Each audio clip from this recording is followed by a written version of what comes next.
Amém.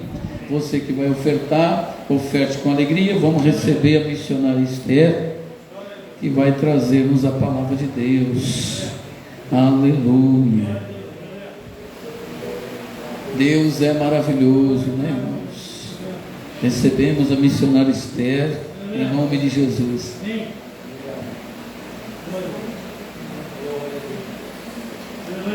Eu sou de uma igreja com a paz do Senhor, amém?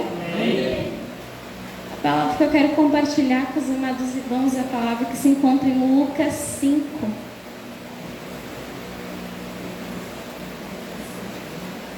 Logo nos primeiros versículos.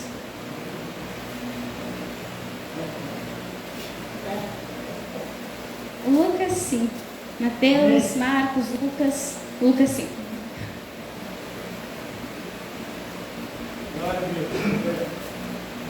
Amém. Jesus chama os primeiros discípulos. Certo dia, Jesus estava perto do lago de Genezaré, e uma multidão comprimia de todos os lados para ouvir a palavra de Deus. Viu à beira do lago os dois barcos, deixados ali pelos pescadores que estavam lavando suas redes. Entrou num dos barcos, o que pertencia a Simão, e pedindo-lhe que afastasse um pouco da praia, então sentou-se e do barco ensinava o povo. Tendo acabado de falar, disse a Simão: vá para onde as águas são mais fundas, e a todos lancem as redes para a pesca. Simão respondeu: Mestre, esforçamos-nos a noite inteira e não pegamos nada, mas porque és tu quem está dizendo isto, vou lançar as redes. Quando fizeram, pegaram tal quantidade de peixes que as redes começaram a rasgar-se. Então fizeram sinais aos seus companheiros no outro barco para que viessem ajudá-los. Eles vieram e encheram ambos os barcos ao ponto de começarem a afundar. Quando Simão Pedro viu isso, prostrou-se aos pés de Jesus e disse: Afaste-te de mim, Senhor, porque eu sou um homem pecador. Pois ele e todos os seus companheiros estavam perplexos com a pesca que tinham feito, como também Tiago e João, os filhos de Zebedeu, sócios de Simão. Jesus disse a Simão: Não tenha medo, de agora em diante você será pescador de homens. Eles então arrastaram seus barcos para a praia, deixaram tudo e os seguiram. Meu Deus, meu Pai, obrigada pela oportunidade de estarmos aqui mais uma vez, Jesus. O Espírito Santo vem estar ministrando em nosso coração a palavra que eu quero compartilhar com os amados irmãos, que eles venham guardar essa palavra no coração e praticar cada vez mais, para nós tornarmos parecidos, imitadores do Senhor, como Paulo era do Senhor Jesus. Nos ensina-nos a praticar a palavra no nosso dia a dia e cada vez mais testificarmos para Ti, para esse mundo perverso, Jesus. Seja feita a Sua vontade em nosso coração, hoje e sempre, em nome do Senhor Jesus. Amém. Os irmãos podem se sentar-se. Essa é a palavra que eu tinha colocado até para o convite do culto, eu coloquei inclusive, só que era a palavra, outra palavra. Mas o começo da história está aqui. Aqui foi o começo do ministério de Jesus. Jesus tinha feito já milagres antes, mas é aqui que ele chamou os primeiros discípulos dele. É aqui que ele chamou os pescadores para perto dele. Chamou 4 discípulos. Ele chamou Tiago, João, André e tem mais um, Pedro. Mais importante, que é o tema da pregação, que aqui é chamado de Simão. Jesus tira o primeiro nome de Simão e chama só de Pedro depois. E inclusive Tiago e João depois também, eles são chamados os filhos do trovão, por outro acontecimento que eu vou mencionar aqui. Então, analisando aqui, a gente vê Jesus chamando os primeiros discípulos, os 2 pescadores. Ele estava como um professor, como aqui que ele, Simão chama ele de mestre. Ele está ali como um mestre, com a sua multidão, que fala que uma multidão comprimia de todos os lados para ouvir a palavra de Deus. Então ele estava na beirada do mar da Galileia. Na minha Bíblia fala mar de Genezaré, mas é tudo o mesmo nome para o mar da Galileia. Eles estavam ali na beira daquele mar, que é um lago de água doce muito grande e bastante importante, né? Porque até hoje é o maior mar da região. Então ali era um ponto importante, ao redor ficavam as cidades importantes, que era Cafarnaum, Tiberíades, Magdala, Corazim, Betsaida, e também foi o local da multiplicação dos pães. Ali aconteceu muitos milagres, ali era um local importante. E ali é quando Jesus chama os primeiros discípulos. E estava Jesus ensinando para uma pequena multidão já. Pequena não, porque se a multidão não é pequena, mas Jesus já estava ensinando já, logo no começo, as pessoas viram os milagres e ficaram interessadas por Jesus, e Jesus já estava pregando já no começo do ministério, mesmo antes dos discípulos. Então, os pescadores estavam chegando de uma noite de pesca fracassada, porque eles não pescaram nada a noite toda. Chegou Simão Pedro, André, irmão dele, chegou os sócios, que era Tiago e João. E o mais interessante é que aqui fala que Jesus entrou num dos barcos, o que pertencia a Simão, e pediu que afastasse. Em outros, o registro fala que Jesus pediu licença para Simão para subir no barco, para ele poder afastar um pouquinho da multidão e poder ensinar eles com mais clareza. E é o barco de Simão, que Simão chegou 2 barcos, esse era o barco de Simão. E daí Simão provavelmente estava triste de passar a noite toda sem pescar nada, provavelmente já com o coração um pouquinho irritado, um pouquinho chateado com isso. E Jesus chega para ele e fala: lancem as redes para a pesca. Ele fala: vá para onde as águas são mais fundas, e a todos lancem as redes para a pesca. Ou seja, não era horário dele parar ainda, ele ainda tinha que lançar as redes para a pesca. Então Simão, já com o coração provavelmente cansado, muito cansado de passar a noite, ele encara Jesus, e acredito que ele vê a autoridade de Jesus como um mestre já ensinando. Ele crê em alguma coisa que ele não tem como ver, porque ele não conhecia Jesus, ele não sabia quem era. O único que conheceu depois, o primeiro a conhecer, na verdade, foi André, não era nem ele. Então ele não tinha como saber da autoridade de Jesus. Ele vê Jesus, olha nos olhos de Jesus, e provavelmente a fé já vem no coração dele. Eu não sei, eu só sei que ele falou com fé: mestre, esforçamos a noite inteira. Ele está falando: eu pesquei a noite inteira, mas eu não peguei nada, mas por causa que é o Senhor que está dizendo isso, porque és tu que está dizendo isso, vou lançar as redes. Quando fizeram, versículo 6, pegaram tal quantidade de peixes que as redes começaram a rasgar-se. Então fizeram sinais para os companheiros no outro barco para que viessem ajudá-los, e eles vieram e encheram ambos os barcos.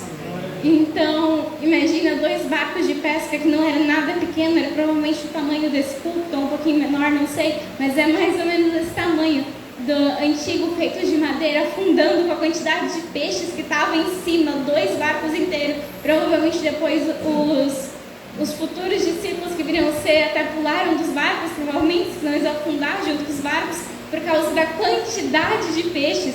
Imagina tu não pescar a noite toda e no outro dia alguém te pedir para pescar, e quando pescar 2 barcos inteiros. O coração de Pedro deve ter ficado: meu Deus, que coisa maravilhosa. Fala aqui que quando Simão Pedro viu isso, prostrou-se aos pés de Jesus e disse: afaste-te de mim, Senhor, porque eu sou um homem pecador. Pois ele e todos os seus companheiros estavam perplexos com a pesca que haviam feito. E Jesus faz um dos melhores convites a ser feito para alguém, porque ele chega para Simão e fala: não tenha medo, de agora em diante você será pescador de homens. Então fala no versículo final aqui dessa palavra, fala que então ele arrastaram seus barcos para a praia, deixaram tudo e o seguiram. Eles deixaram todo o trabalho dele, eles deixaram Zebedeu para trás, eles deixaram a pesca para trás, eles deixaram os peixes para trás, 2 barcos inteiros. Imagina quanto dinheiro que deve ser aquilo. Eles deixaram tudo e o seguiram. Que paixão que deve ser essa por Cristo, de deixar tudo isso e seguir, só porque viu um homem com autoridade, com tanta fé no coração, e resolveu seguir. Eu acho tão lindo a palavra de João, que quando que fala isso e conta, João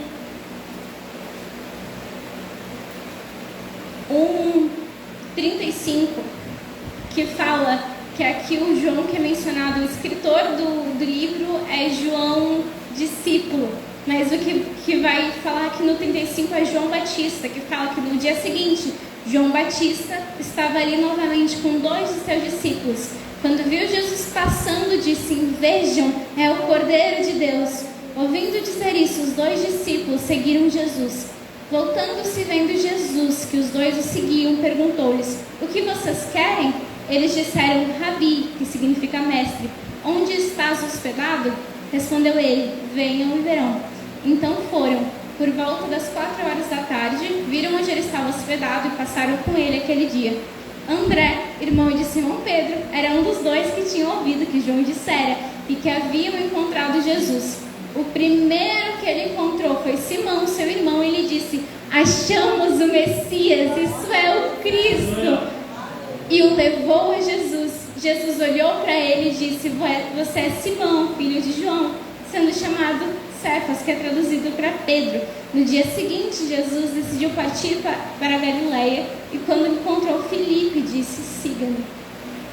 Aqui está contando de um outro texto que conta o outro lado dessa história, porque ali não fala de André, mas aqui está falando que André e um outro discípulo, não fala o nome dele, já eram discípulos de João Batista, então eles já estavam cientes da palavra, e fala que eles estavam junto de João Batista, mas quando vê Jesus passar, João Batista fala: vejam, ele é o Cordeiro de Deus.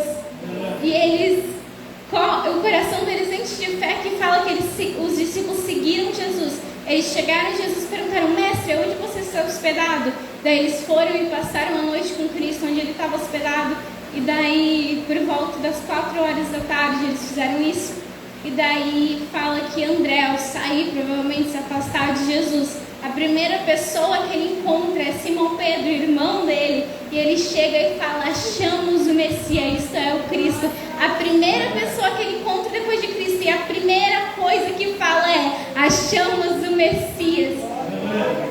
Que fé no coração, que espírito bom que André tinha aqui. A primeira coisa que ele foi falar sobre Cristo, porque ele viu e ele creu, ele ouviu a palavra, ele creu no coração, e ele sabia que aquele que eles andaram era o Messias, aquele Messias prometido para ser o Salvador dos judeus, aquele Messias que foi prometido para trazer uma grande salvação para o seu povo. Que por mais que o ver deles era uma salvação de Roma na época, depois Jesus chega e explica para eles que na verdade não é de Roma, mas sim de uma coisa muito pior, que era a morte eterna, e que agora por meio dele nós temos a chance de ter a vida eterna com ele, que ele veio de nos salvar de um jugo muito maior que era Roma, do jugo da escravidão do pecado, e agora nós temos a chance de viver tranquilamente com ele nessa terra, com paz com ele, no porvir, a vida eterna. Então, eu acho tão maravilhoso aqui essa palavra. Eu estava lendo na rádio, na verdade, eu estava procurando direito o que falar ainda na rádio, e daí eu bati o olho nessa palavra, meu olho arregalou, eu tirei foto dessa palavra, eu guardei essa palavra, porque fala que André, quando escutou Jesus, ele correu, a primeira pessoa que ele encontrou, a primeira coisa que ele falou foi: achamos o Messias. E está em exclamação aqui, exclamação não, mas é de um jeito que eu acredito que ele correu e falou com fé: achamos o Messias. Eu estava assistindo uma série junto com minha mãe, um pouquinho com meu pai também, que é a série The Chosen, dos Escolhidos, que fala uma série um pouquinho sobre o ministério de Cristo, e fala algumas partes do que está na Bíblia, e essa parte estava na série, inclusive, e isso me chamou muita atenção, porque na série o Pedro estava devendo dinheiro, ele estava endividado, iam tomar o barco de André, e daí os dois estavam brigados, isso e aquilo, e daí nessa tribulação que eles estavam passando, por assim dizer, André some por um momento, e quando ele volta, ele chega para Pedro, ele pega dos braços de Pedro e chacoalha: Pedro, achamos o Messias, eu achei o Messias, vem ver comigo. Ele fala com uma fé no coração que eu falei: meu Deus do céu, é essa fé que a gente precisa ter, essa fé que a gente precisa ter, que a gente venha ouvir a palavra e correr para o nosso amigo e chacoalhar ele: meu filho, eu achei o Messias, é muito bom para guardar para mim. A gente venha compartilhar com as pessoas, porque a vida eterna é muito boa para ficar sobre nós. Aqui, André, eu acredito que ele creu com um coração tão grande que depois fala ali que na primeira pesca maravilhosa, que acontece duas, inclusive, a primeira que acontece é no chamar de Pedro, é quando Jesus fala para Pedro seguir ele e faz a grande pesca maravilhosa. Tiago, João, Pedro e André vão para perto de Cristo. E a segunda pesca que acontece é quando Jesus restaura Pedro de novo, que é lá depois da morte dele, no final da carta de João, inclusive, a carta de João. E é tão bom por causa que, se a gente analisar um pouquinho, a gente também é um pouquinho de Pedro. E Pedro é o apóstolo que a gente mais lê assim, a gente já aponta o dedo para Pedro, porque Pedro negou Jesus, Pedro andou nas águas e sucumbiu, Pedro cortou a orelha do soldado, Pedro era o mais afoito entre os 12 ali, ele era mais que estava a fim de querer briga com a espada na cintura e já armado para defender Cristo. Então Pedro é o mais que a gente está próprio para apontar o dedo, mas eu descobri que o nosso querido amado apóstolo do amor, João, ele foi aquele que é sempre bom lembrar que Tiago e João, os filhos do trovão, exatamente por isso que são os nomes dele, quando eles estavam em Samaria, ali em Lucas 8, 51, Lucas 9, 51, fala que quando Jesus chegou em Samaria, e daí os samaritanos não receberam muito bem Jesus, Tiago e João verem isso, eles perguntaram: Senhor, querem que façamos cair fogo do céu para destruí-los? Eles estavam querendo usar a autoridade que Jesus deu para cura, para uma coisa de destruição. Então, eu acho muito interessante analisar a palavra e ver essas coisas, porque Pedro era mais que a gente estava pronto para apontar o dedo, mas a gente encontra João, profeta do amor, fazendo isso, a gente encontra outros apóstolos fazendo isso, a discussão de quem era o maior ali no trecho anterior, a partir do 46, e a gente olha e a gente vê que eles são tão humanos quanto nós. Jesus ama as coisas pecadoras para transformar elas em coisas puras. Jesus olha para um pecador e ele não gosta do pecado que está nele, porque quando Jesus olha para nós, ele só viu o pecado, ele não viu fé alguma, ele não viu merecimento algum, ele só viu uma pessoa longe da graça dele, uma pessoa totalmente afundada no pecado. Eu não sei de onde que ele tirou amor para nos amar, eu só sei que ele amou nós com uma fé, com alguma maneira tão incrível que ele resolveu nos salvar. E agora a gente olha para os apóstolos e a gente vê as coisas que eles faziam, as coisas que eles falavam, e eles são tão humanos quanto nós. Mas a gente vê que lá depois do Pentecoste, o jeito de falar deles muda, o jeito de agir deles muda. João, o apóstolo, o filho do trovão, se transforma em João, o apóstolo do amor. Pedro, o apóstolo da espada na cintura, é aquele que é crucificado de ponta cabeça, porque não se achou justo de ser crucificado que nem Jesus. Tiago, eu não tenho muito o que falar de Tiago, mas também estava junto aqui nisso do filho de trovão. Ele se tornou provavelmente mais um mártir por causa de Cristo e muitos outros. Então a gente vê quanto que Deus tinha a turma dele, nunca foi dos perfeitos, a turma dele nunca foi dos mais ricos. Deus escolheu as coisas loucas para que a gente olhe para isso e falar: é só Jesus para amar uma pessoa assim, é só Jesus para fazer uma transformação tão grande, porque Pedro, primeiro a arrumar briga, se transformou aquele tão amado, aquele que a gente vai ler as cartas de 1ª e 2ª Pedro, a gente vê um carinho naquelas cartas que Pedro daqui não teria. A gente vê João chamando: meus filhos amados e queridos, que meus amados filhinhos, ele não teria aqui. Esse é o amor que Cristo nos traz ao nosso coração. Ele nos ama mesmo sendo tão falho quanto Pedro. Ele nos ama mesmo a gente que a gente não seria tão ousado quanto Pedro, quando estava vendo alguém de longe se aproximar. As pessoas, os discípulos estavam assustados ali em Marcos 6, achando que é um fantasma. E Pedro olha: pera, mas eu acho que aquele é o meu Messias. E daí ele diz: Senhor, se és tu, me manda aí. E daí ele vai sobre as águas. Eu não sei de onde ele tirou fé. Ele sucumbiu, sim, ele sucumbiu, mas nós não teríamos coragem nem de sair do barco. Então Pedro é tão falho quanto nós.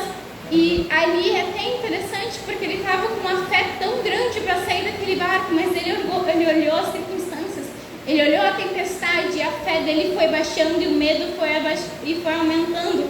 Porque quando a fé está, o medo não está. Quando o medo está, a fé não está. E isso é tão interessante porque fala na Bíblia que o amor perfeito tira fora todo medo. E a gente vê esse episódio de Pedro. E Pedro, por mais que ele estava sucumbindo, ele pediu socorro para Jesus. Jesus ergueu Pedro de novo. Então são tantas coisas para observar. O amor de Deus para Pedro, para os apóstolos, para as coisas como nós. E principalmente ali em João 21, que é quando Jesus restaura Pedro de novo.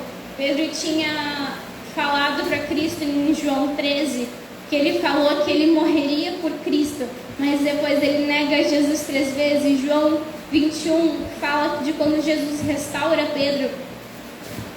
E depois disso Pedro ficou mal, ele não se achou digno de ser apóstolo de Cristo de novo, e ele vai naquele mesmo mar da Galileia que ele foi chamado por Cristo. Ele retorna naquele mar para pescar peixes e não homens de novo, porque ele não se achava digno, porque ele negou Jesus 3 vezes. E daí ele vai ao mar da Galileia de novo, naquele barquinho dele. Não sei se ele tomou de volta, se ele pegou emprestado, não sei o que ele fez.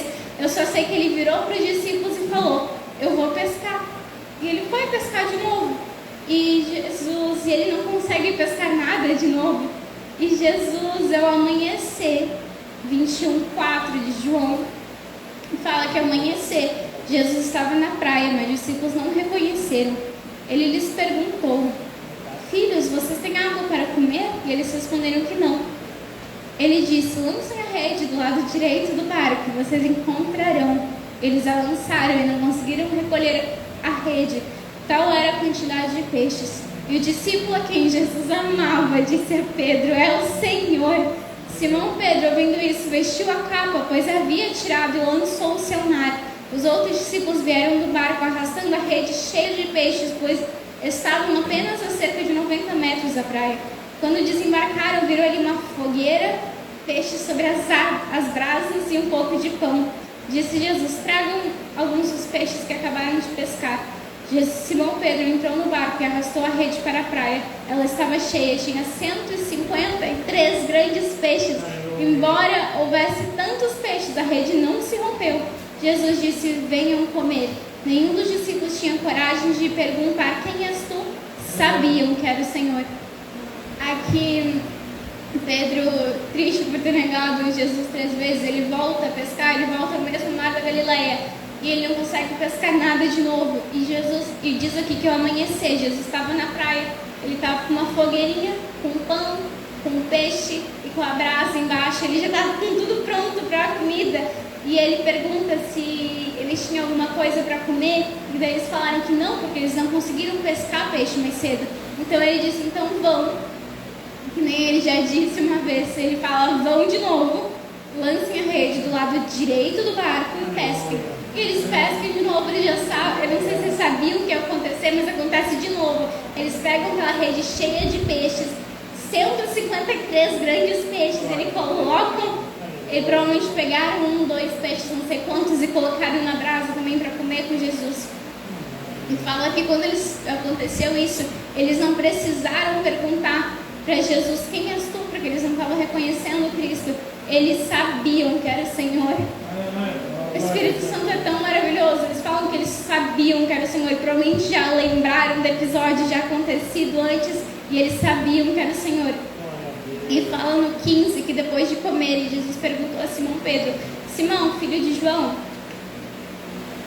você me ama mais do que estes? Disse ele: sim, Senhor, tu sabes que eu te amo. Disse Jesus: cuide dos meus cordeiros. Novamente Jesus disse: Simão, filho de João, você me ama? Ele respondeu: sim, Senhor, sabes que te amo. Disse Jesus: pastorei as minhas ovelhas. Pela terceira vez ele lhe disse: Simão, filho de João, você me ama? Pedro ficou magoado por Jesus ter lhe perguntado pela terceira vez: você me ama? E lhe disse: Senhor, tu sabes todas essas coisas e sabe que te amo. Disse-lhe Jesus: cuide das minhas ovelhas. Digo-lhe a verdade, quando você era jovem, vestia-se e ia para onde queria, mas quando for velho, estenderá as mãos e outra pessoa vestirá e levará para onde você não deseja ir. Jesus disse isso para indicar o tipo de morte da qual Pedro iria glorificar a Deus. Então ele disse: siga-me. Pedro voltou e viu que o discípulo a quem Jesus amava o seguia. Este era o que estivera ao lado de Jesus durante a ceia e perguntaram: Senhor, quem irá te trair? Aqui está falando que depois de eles comerem o peixe junto com Jesus de novo, pela terceira vez que Jesus se manifestava aos discípulos depois da ressurreição, fala que Jesus chega para Pedro e pergunta: Pedro, tu me amas?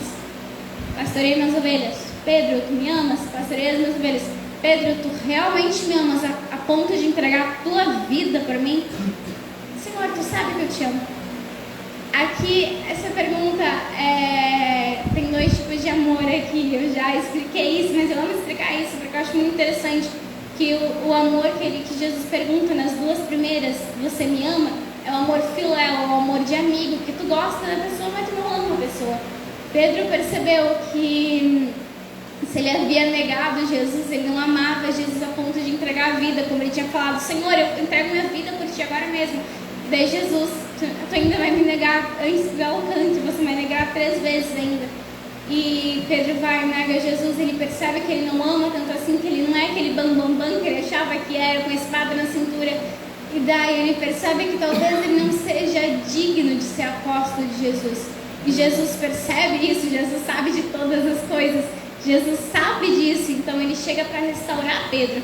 Então ele começa humilhando Pedro primeiro, e depois ele pergunta pela terceira vez, na verdade, perdão, inverti os papéis. Nas 2 primeiras vezes ele perguntou o amor sacrificial, de tu morre por mim, Pedro. E daí ele fala: sim, Senhor, tu sabes que eu te amo. Na terceira vez que ele perguntou o amor de amigo, por isso que ele se entristeceu, por causa que fala, pela terceira vez ele disse: Simão, filho de João, você me ama?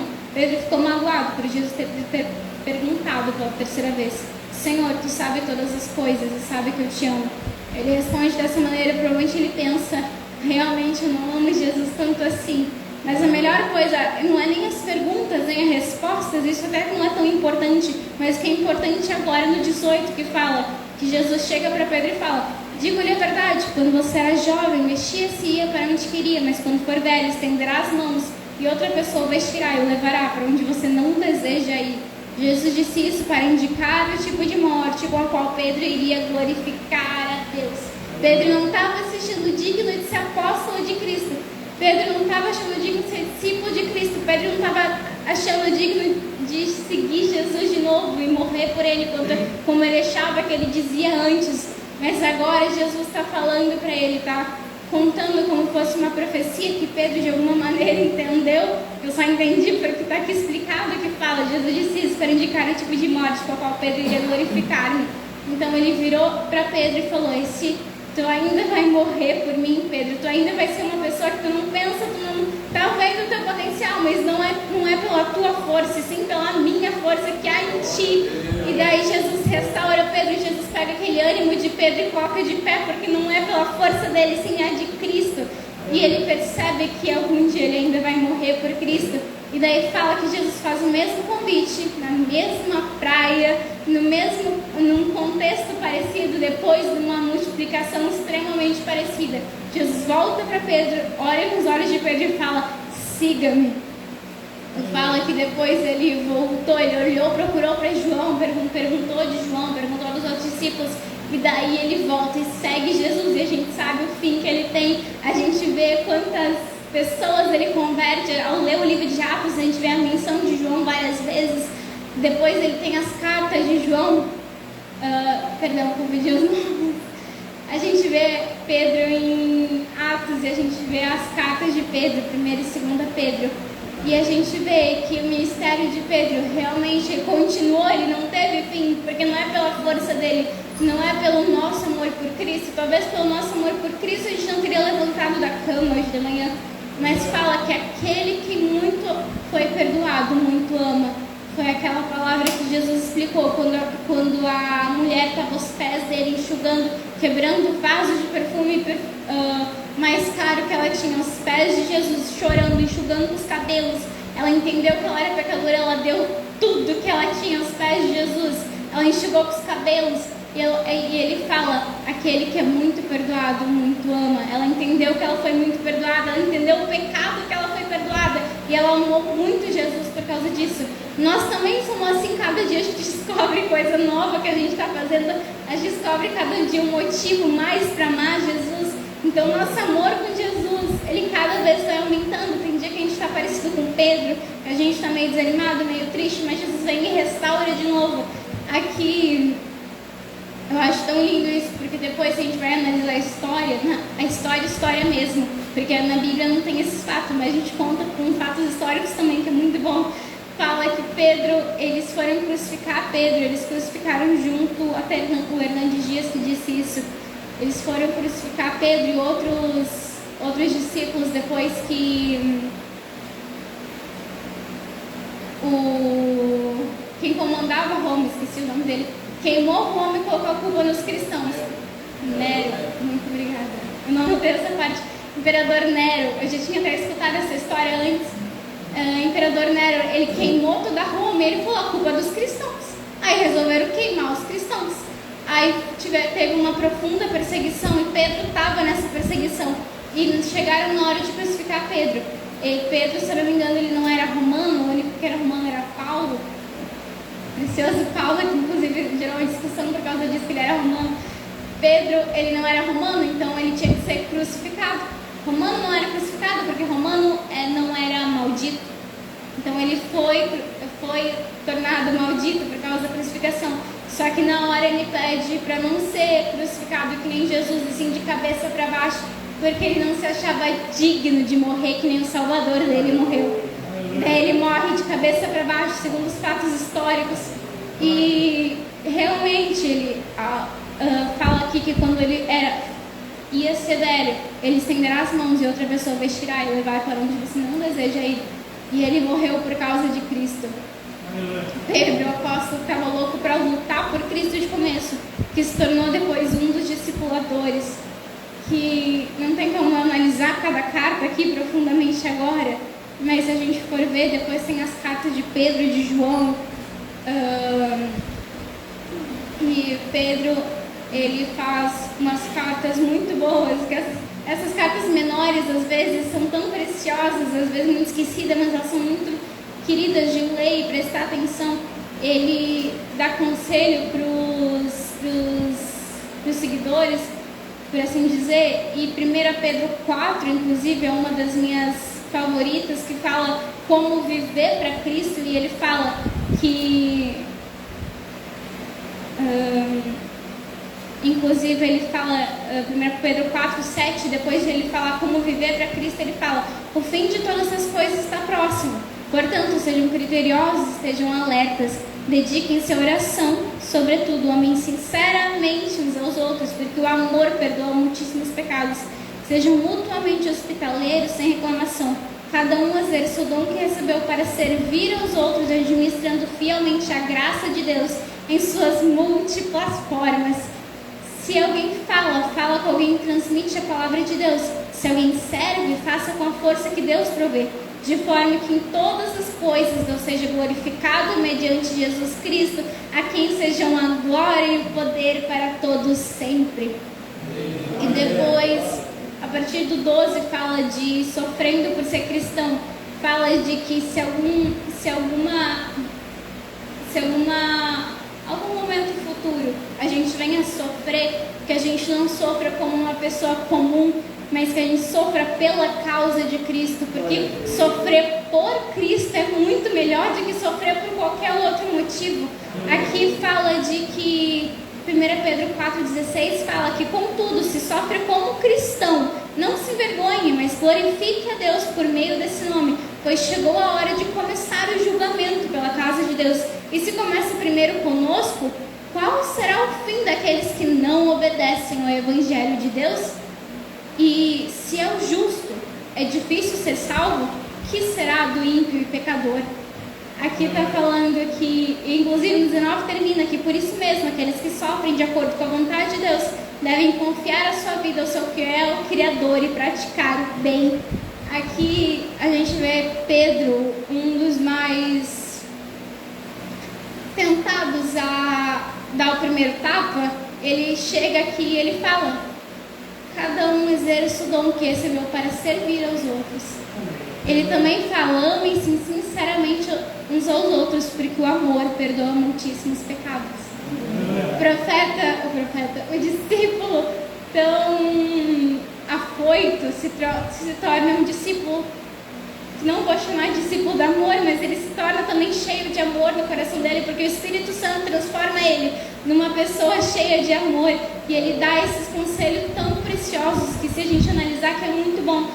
O capítulo 5 é sobre os presbíteros, no 3 é também sobre o sofrimento e os deveres conjugais, depois, antes, no 2, fala de deveres sociais dos cristãos, depois tem 2 Pedro, que fala dos falsos mestres, do dia do Senhor e muitas outras coisas. Essas pequenas cartas são muito gostosas de ler, inclusive, vou ler rapidinho, e a gente vê a transformação deles, e que essa transformação venha a estar no nosso coração, por causa que Pedro é um dos discípulos que, sempre que a gente lembra de Pedro, a gente lembra ou da orelha, ou do mar, ou da espada. A gente lembra Pedro dessa maneira, mas se a gente for olhar depois, Pedro foi acredito que depois de Paulo, ele foi um dos mais mudados e transformados, porque Paulo matava por causa de Cristo. Se a gente for olhar para Paulo e para Pedro antes,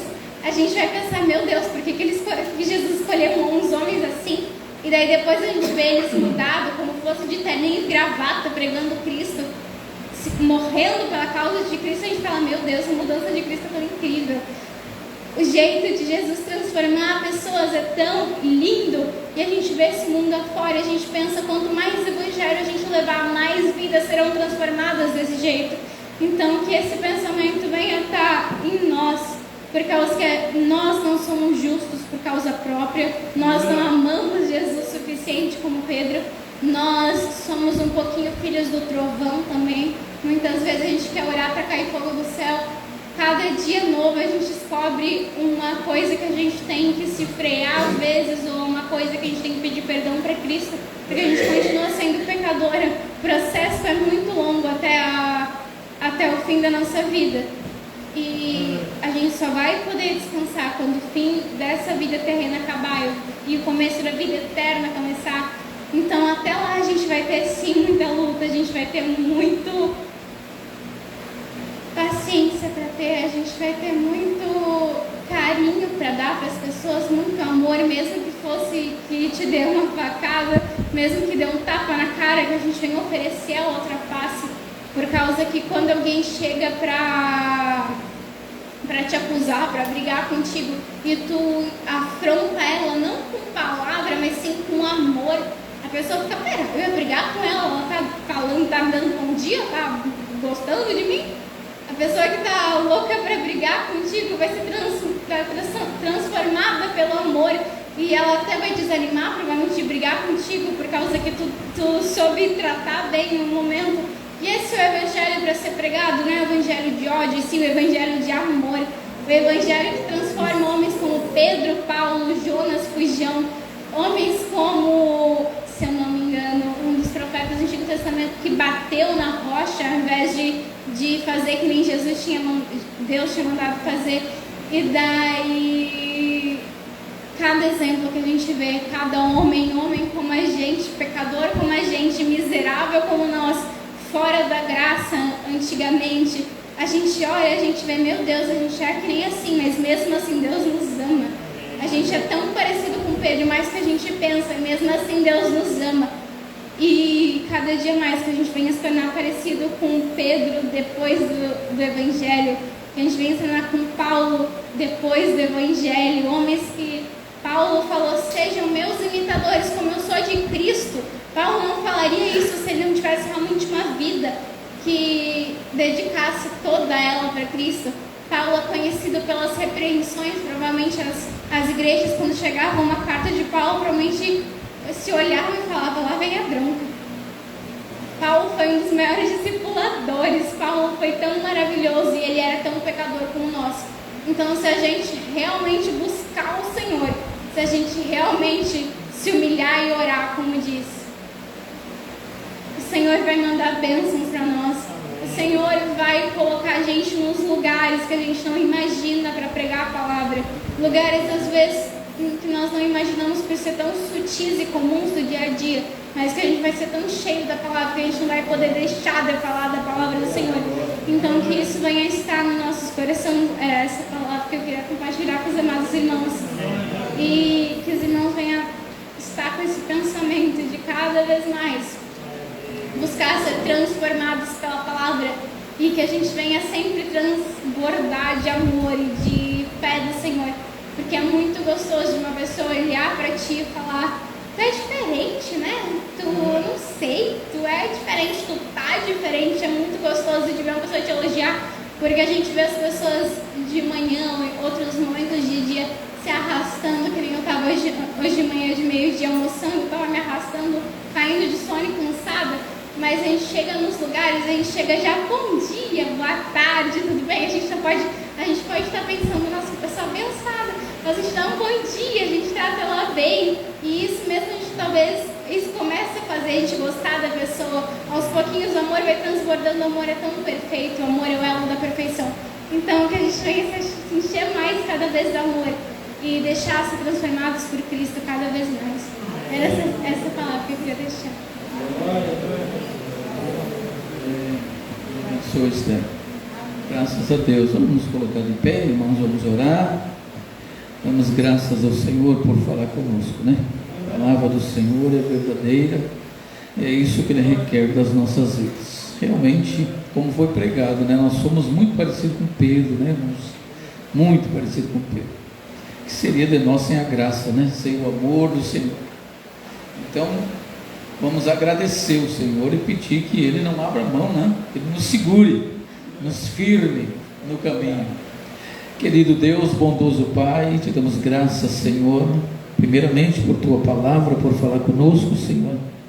Pedimos a Tua proteção, pedimos que nos guardes, Senhor, quando somos impulsivos como Pedro, quando desistimos como Pedro, quando negamos como Pedro, e quando confiamos em nós mesmos como Pedro. Senhor, o Teu amor é maior que tudo, e assim como o Senhor amou Pedro até o fim, eu tenho certeza que o Senhor ama esta igreja, e é um amor que vai conduzi-la até aquele dia, o dia da grande recompensa. Senhor, dá força aos Teus filhos, meu Deus, que o Teu Espírito Santo esteja capacitando, Senhor, dando sabedoria, dando graça, mansidão, domínio próprio, que o Teu Espírito esteja produzindo esses frutos em nossas vidas, Pai, que possamos demonstrar a nossa fé através das boas obras, através das nossas atitudes, com mansidão, com carinho, com paciência. Meu Deus, que a Tua bênção seja sobre a Tua igreja. Assim nós oramos no nome de Jesus e te agradecemos, e que a Tua graça, o Teu amor e a comunhão do Espírito Santo seja sobre todos nós para sempre. Amém. Amém, meus irmãos. Então, domingo próximo agora é Santa Ceia, né? Santa Ceia. Nós temos a consagração pela manhã, aquela oração das 8 às 10, são 2 horas, né, de oração. Eu estava pensando, irmãos, eu até comuniquei aos irmãos que nós íamos orarmos a semana toda, inclusive no sábado, mas vamos fazer diferente. Eu estava pensando aqui, nós vamos fazer então assim, vamos orar quarta, sexta e domingo pela manhã, amém? Então será esses 3 dias de oração, tá bem? Quarta-feira, que não tem culto, será aqui na igreja, das 19 às 20 horas, e sexta-feira das 19 às 20, e a consagração nós vamos dedicar a Ele, a busca do poder do Espírito Santo. Será uma oração intensa, não é? Esse é o propósito. Você vai vir da sua casa já com esse propósito, orar até ser cheio, até transbordar, tá? Não vamos tirar então a consagração, vai ficar livre então, né, o sábado, para descansar, né? E tudo mais. E na segunda-feira, porque domingo nós temos um culto, já logo na terça tem um culto, tá bem? Então está dado o recado.